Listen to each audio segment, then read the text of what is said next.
to do their part to help explain it to the American people. In an hour-long conference call, they outlined the Patient's Bill of Rights and asked faith-based community groups to get the word out on the new provisions. Well, here's what Obama had to say. The debate in Washington is over. The Affordable Care Act is now law, but I think you can all be really important.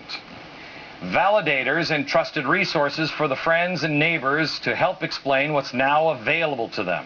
Wow.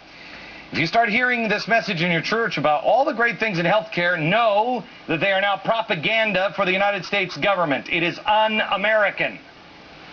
Now look, this is the way it's supposed to work. Let me show you the way it's working now.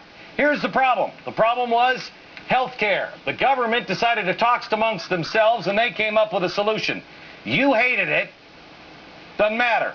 He then gives a ringy-dingy to your church and says, hey, you got to help me sell this thing. And then they tell you what it is. You know why that's happening that way?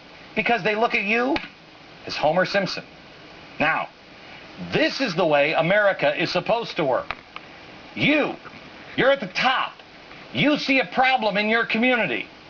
Because you are a person of merit, you want to take it on and tackle it. But it's too big for you to face. So you go to your faith or your church.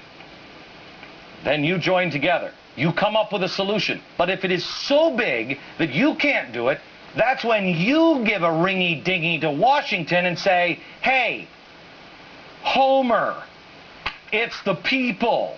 We need your help. That's the way it's supposed to work.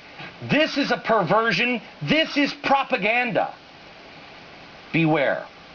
If the president called your religion and told him, hey, nothing's going to change and this is just the way it is, this is the solution, jam it down the people's throat, you're going to the wrong place for spiritual food and empowerment.